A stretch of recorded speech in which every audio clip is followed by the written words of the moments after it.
नमस्कार दोस्तों, मैं एडवोकेट अमित पुरी आप सबका अपने चैनल पर स्वागत करता हूं। दोस्तों, आज इस वीडियो में हम बात करेंगे आईपीसी की धारा 377 को लेकर आई माननीय दिल्ली हाई कोर्ट की एक खास जजमेंट के बारे में। हाल ही में दिल्ली हाई कोर्ट ने आईपीसी की धारा 377 के तहत दर्ज एफआईआर को आपसी समझौते के आधार पर क्वैश कर दिया है, रद्द कर दिया है। दिल्ली हाई कोर्ट की इस जजमेंट के बारे में डिटेल में बात करेंगे।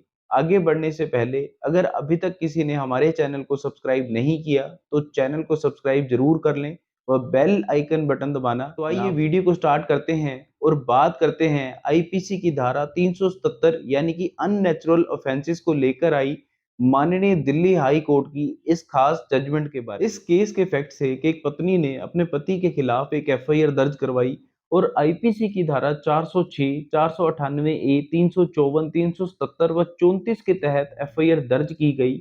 लेकिन इस केस में हुआ यह है कि दोनों पार्टीज का आपस में समझौता हो गया, तो उन्होंने आपसी समझौते के आधार पर सीआरपीसी की धारा 482 के अंतर्गत एक पिटीशन हाई कोर्ट में फाइल की और इस एफआईआर को आपसी समझौते के आधार पर क्वैश करने की, रद्द करने की मांग। आमतौर पर मैट्रिमोनियल केसेस में हाई कोर्ट द्वारा रूटीन में ही ऐसी एफआईआर्स को आपसी समझौते के आधार पर रद्द कर दिया जाता है। पर इस केस में टेक्निकलिटी यह थी कि इस केस में आपसी समझौते के आधार पर जिस एफआईआर को क्वैश करने की मांग की जा रही थी, उस एफआईआर में दो धाराएं 354 व 377 भी ऐड थी। आईपीसी की धारा 354 to outrage the modesty of the woman और आईपीसी की धारा 377 यानी कि अननेचुरल ऑफेंसेस।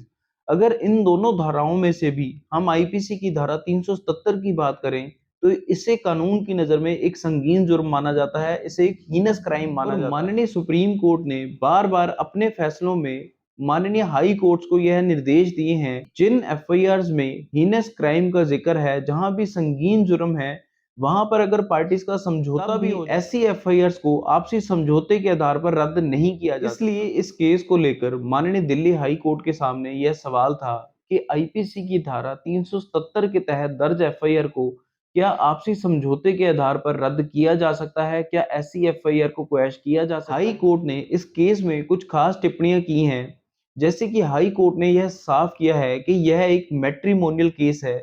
इस केस में जो भी एलिगेशन लगाए गए हैं वह एक पत्नी द्वारा अपने पति के खिलाफ लगाए गए। दोनों पार्टीज ने अपने अपने रास्ते अलग कर लिए हैं और दोनों पार्टीज अब अपनी जिंदगी में आगे बढ़ना चाहती हैं। कोर्ट ने यह भी साफ किया है कि यह जो झगड़ा है वह प्राइवेट नेचर का है। पति पत्नी के इस झगड़े से समाज पर कोई नकारात्मक असर नहीं पड़ेगा। पति पत्नी ने आपसी समझौते के आधार पर यह तय किया है कि पति अपनी पत्नी को 74 लाख रुपए की फुल एंड फाइनल पेमेंट करेगा, बच्चे की कस्टडी मां के पास रहेगी और 10 लाख रुपया बच्चे के नाम पर इन्वेस्ट किया जाएगा। आपसी समझौते के आधार पर व बाकी सारी चीजों को ध्यान में रखते हुए माननीय दिल्ली हाई कोर्ट ने आईपीसी की धारा 406, 498, 354, 377 व 34 के तहत दर्ज इस एफआईआर को आपसी समझौते के आधार पर रद्द कर दिया है, क्वैश कर दिया है और पार्टीज के लिए यह रास्ता खोल दिया है कि वह अपनी जिंदगी को फिर से शुरू कर। दोस्तों, यह सारी बात हुई आईपीसी की धारा 377 को लेकर आई दिल्ली हाई कोर्ट की जजमेंट के बारे में। आप सबको यह वीडियो कैसी लगी कमेंट करके जरूर बताएं। चैनल को सब्सक्राइब करना ना भूलें, वीडियो को लाइक व शेयर करना ना भूलें।